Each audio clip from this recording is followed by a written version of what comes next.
O movimento pentecostal aflorou com intensidade em Los Angeles no ano de 1906 e espalhou-se para diversos locais, entre eles Chicago, onde o pastor da Igreja Batista Gunnar Wingren recebeu o batismo no Espírito Santo. Numa convenção batista, Gunnar Wingren conheceu o jovem Daniel Berg, que também fora batizado. Ambos eram suecos e se tornaram grandes amigos.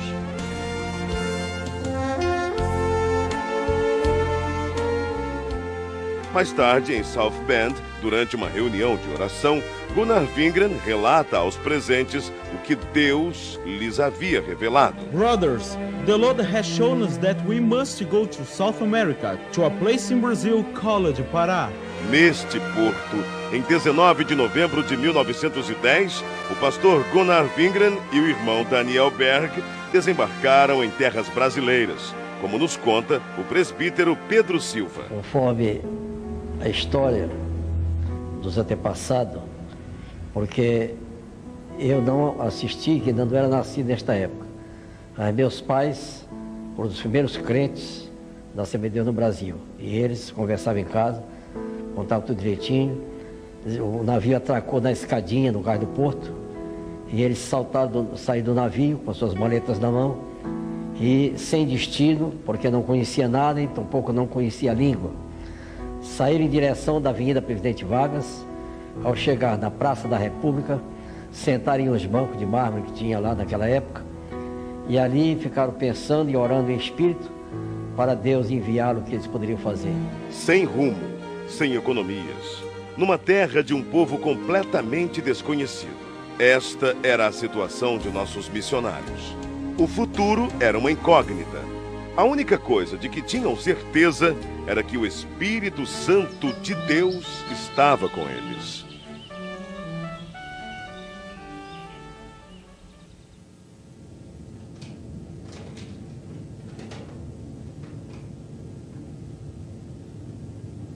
Daniel! Yes, go ahead, speak. The editor of the newspaper is our brother Justice Nelson, a Methodist pastor I knew in North America. Tomorrow, you look for him. He will certainly give us the necessary orientation here in Brazil. Praise the Lord, praise the Lord, Lord. Amen, amen. O pastor metodista Justus Nelson os recebeu muito bem. Disse-lhes a respeito da Igreja Batista de Belém e prometeu levá-los até lá.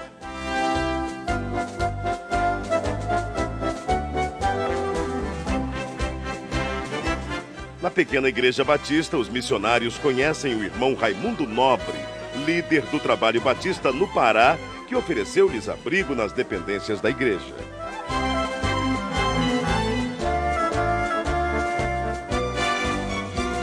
Mais tarde, os missionários foram apresentados ao irmão Adriano Nobre, membro da Igreja Metodista e primo de Raimundo Nobre.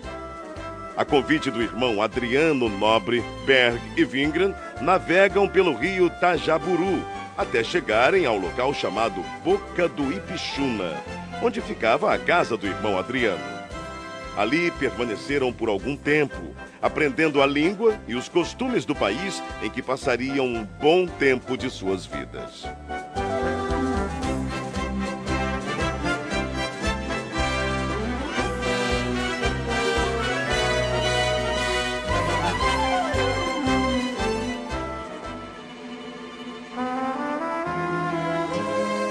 De volta à Igreja Batista, não cessavam de orar dia e noite, avivados pelo Espírito Santo.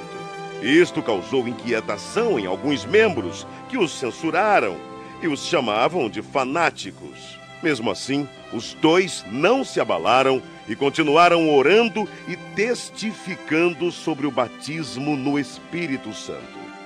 Em 2 de junho de 1911, o Senhor batizou a primeira brasileira a crer nas promessas de Atos 2:39. Irmã Celina Albuquerque estava orando em sua casa quando começou a falar em línguas estranhas pelo poder do Espírito. Irmãos, o que tem acontecido aqui, o que tem acontecido conosco, é maravilhoso. não podemos deixar de falar de coisas tão maravilhosas, do cumprimento da promessa que nos foi garantida pela palavra de Deus. Não podemos fechar os olhos para o derramamento do Espírito Santo. Irmãos, não podemos deixar que doutrinas estranhas invadam nossa igreja. O fato gerou uma grave polêmica na igreja. A maioria creu na doutrina do batismo no Espírito Santo.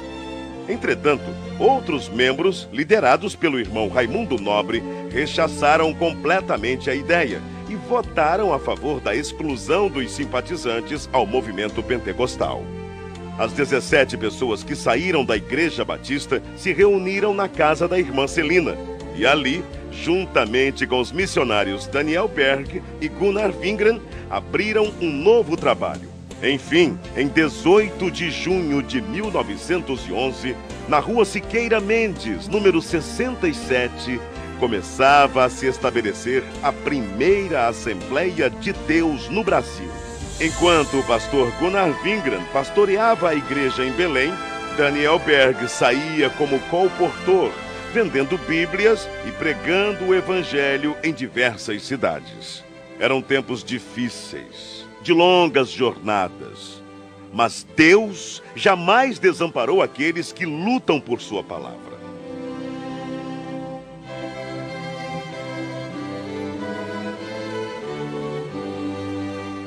O desafio era muito grande, mas a obra de Deus crescia cada vez mais. Absalão Piano, pastor pentecostal brasileiro, ordenado por Gunnar Wingren em 1913, em Rio Preto, Tajaburu do Norte.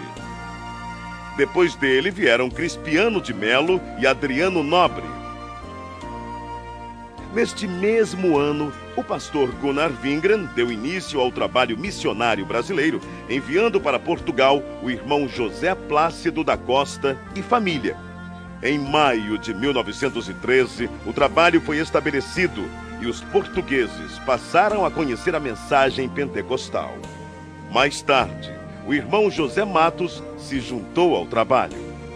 1914. Estoura a Primeira Guerra Mundial. Em 25 de outubro deste mesmo ano, chega ao Brasil mais um missionário sueco, Otto Nelson e sua esposa Adina Nelson. No ano seguinte, foi a vez do missionário Samuel Nestran e sua esposa Lena Nestran. Alguns anos mais tarde, em 1917, foi fundado o primeiro jornal pentecostal, A Voz da Verdade. Esse jornal circulou por apenas 3 meses, mas os irmãos da Assembleia de Deus em Belém reconheceram que era necessário divulgar as bênçãos de Deus para todo o povo e, para isso, lançaram mão de um novo jornal, A Boa Semente, cujo primeiro número circulou em janeiro de 1919. Estava lançada A Boa Semente da Literatura.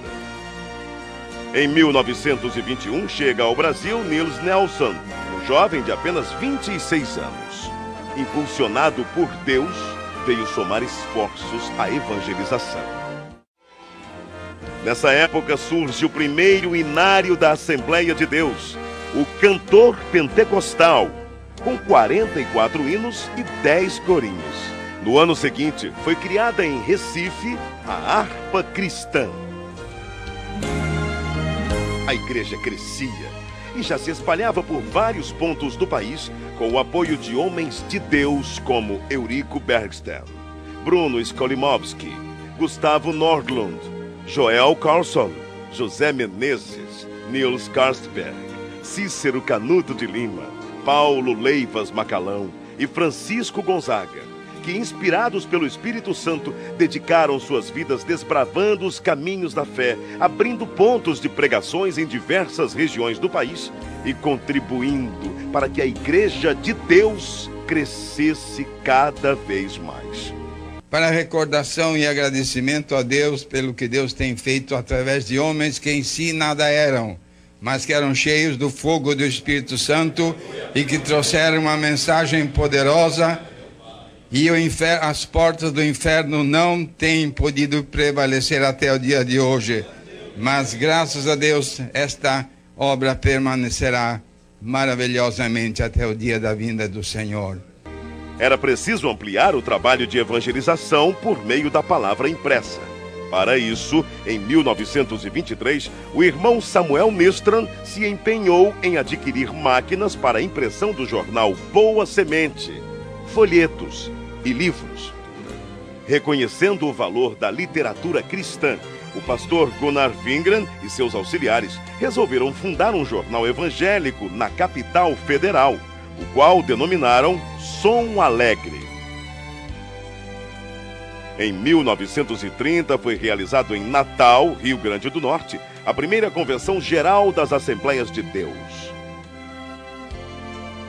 Com pesar, a igreja se despediu do pastor José Felinto, recolhido à glória durante a convenção.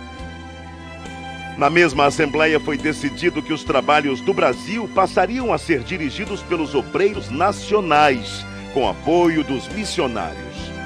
Também foi decidido que os jornais Boa Semente e o Som Alegre se uniriam num só, formando um novo jornal que se tornou um órgão oficial das Assembleias de Deus do Brasil, o nosso Mensageiro da Paz. Durante a ditadura de Getúlio Vargas, foi criado um órgão controlador da imprensa, o Departamento Imprensa Propaganda. E todos os jornais deveriam ser registrados. O governo exigia que somente entidades jurídicas ou pessoas físicas, com os devidos títulos de propriedade, poderiam publicar jornais. Foi então que, para atender à imposição do governo, foi criada em março de 1940 a Casa Publicadora das Assembleias de Deus. Na verdade, a CPAD era formada pela redação do Mensageiro da Paz e teve vários endereços. Iniciou na Rua Figueira de Melo, número 232, ao lado da igreja. Depois passou para a Praça Marechal Deodoro, número 338, atual Campo de São Cristóvão. Em 1946, a CPAD passou a ser propriedade da Convenção Geral. Nessa época, deu-se início a uma campanha para a aquisição de uma propriedade onde funcionaria a gráfica do Mensageiro da Paz, que até então era editada em gráfica particular. Após vários meses, finalmente era lançada a pedra fundamental, a Rua Olindo de Melo, número 581, atual São Luís Gonzaga, 1951.